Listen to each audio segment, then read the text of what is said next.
You know, with Ghostbusters 2, it can't get any worse, right? Hey everybody, this is David, and today I'm going to be talking about Ghostbusters 2. This was the second Ghostbusters film released back in 1989, and following the 1984 film, of course. And I guess it was a success, because they were trying to make a Ghostbusters 3 for so long, even though they didn't, for some reason, get to it. And maybe the reason why is because maybe this movie just wasn't that great and the critical reaction wasn't what they were looking for. I don't know how the reviews were back in 1989 because I was still a young kid who didn't care about reviews at that point. My love for movies was still trying to find its way into my life. And with this movie, I really enjoyed this movie as a kid. I remember really enjoying it, being a little scared by it. And then, obviously, as I got older, I looked at the film now as something completely different. Thankfully, it's not like Mortal Kombat Annihilation, where that movie, I liked it again when I was a kid or when I was younger. And now when I look at it, it's a piece of trash film. This film is a little bit different. It's not trash. It's actually a good, enjoyable film, but not as good as the original film. Let me get into the details now about it. First of all, you have your returning Ghostbusters, as well as Sigourney Weaver as Dana Barrett, and Rick Moranis as the neighbor next door. You even got Annie Potts returning as the secretary, Janine. Even though she and Rick Moranis are more in smaller roles this time, I think their roles were actually a little bit limited in this one. Compared to the last one. Dana Barrett, played by Sigourney Weaver, now has a kid, and her kid is being the target of this new ghost that we're seeing in the movie. If you actually lay out the plot of this film, you'll actually see that it's actually very similar to the original film's plot, beat by beat, literally. But it is great seeing all these cast members back together in this one film. The Ghostbusters are just fun as they play off each other. And Bill Murray is great again with Sigourney Weaver, even though she has a kid. I am going to admit, though, I don't think all the jokes really work in this movie. I think there's some that, when they hit good, they're funny. But I feel like there's some there that just kind of fall flat. And it's not terrible. It's just not, you're expecting more, especially how the first one was so fresh and new and fun and all the way through, you know? With this movie, it's a little bit different. We have two new villains, I guess, in this one. We have a painting that comes to life that I guess is haunted with the spirit of an ancient warrior from a long time ago, an ancient knight or something, a dark lord. I remember, like I said earlier, this painting guy, this ghost, freaked the hell out of me when he was a kid. It's funny now finding out that Max von Sydow, or at least IMDb lists him as the voice of that character. A great actor. If you haven't seen him, go search him on IMDb. He's been recently in The Force Awakens, Star Wars, Episode 7, so you might remember him in a tiny role in that movie. But yeah, he was the voice of this character. When I think about that now, it makes total sense. It sounds like him. And yeah, he was cool. He's still a little creepy. He looks like a creepy guy, even though he's played by a really bad actor who's really badly ad-libbed, or badly lip-synced.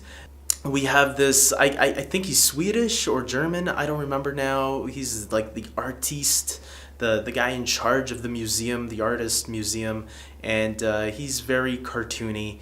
And something that kind of bothers me, he's probably the weakest link for me in this movie. I get annoyed by him so much in this movie. I've seen him in other movies before, the actor, but I don't remember the actor's name. But his character is just like bizarre, and it didn't rub me the right way. Let's put it that way. We also have this character who's working for the mayor now. He's kind of like another Dickless. If you remember him from the first movie, he's kind of like the guy trying to protect the mayor's image, and he doesn't want the Ghostbusters getting in anywhere near the mayor, because now the Ghostbusters, they're not cool anymore in the world. And, you know, he kind of plays that similar role like the last film, except he's less fun, I guess I'll say. Probably because the Ghostbusters don't really get to play with him as much as they did with the other guy. I will say having the baby angle in this movie with Sigourney Weaver with a baby, it does kind of downplay the Ghostbusters a little bit. I don't think. I wish they didn't need to do that. I also wonder why didn't Venkman and Dana just stay together? Like, why did they have to come up with this excuse that like they broke up sometime after the first movie? Because Peter, I mean, I get it. Peter would probably be a difficult person to be with, but I feel like they just did that just so they could have this romantic play again when they didn't really need to do that. Just show us how Venkman would be in a relationship. Would she whip him, or would he like be able, or wouldn't she, maybe she wouldn't be able to stand him. I don't know. I just would have preferred something a little bit different. Again, it's because this movie does follow the first movie beat by beat that it doesn't really do anything new or creative with it, which is kind of sad because you'd think that you could with these kind of characters.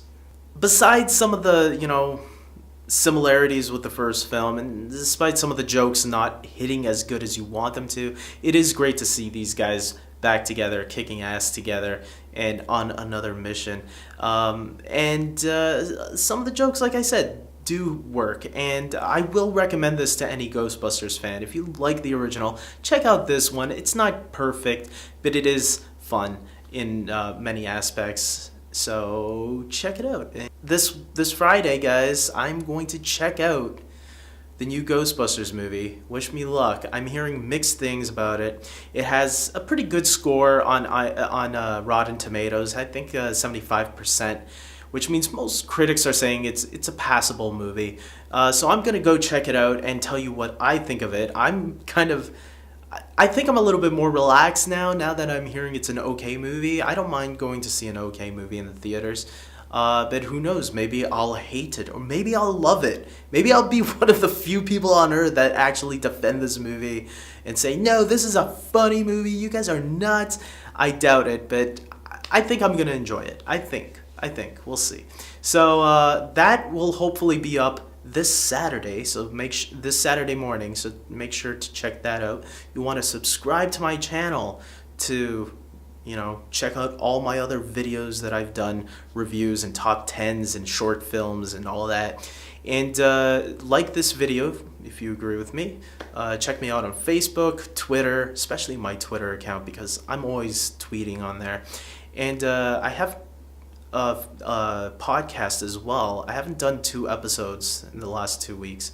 I haven't done any episodes in the last 2 weeks. So I'll try to get on that.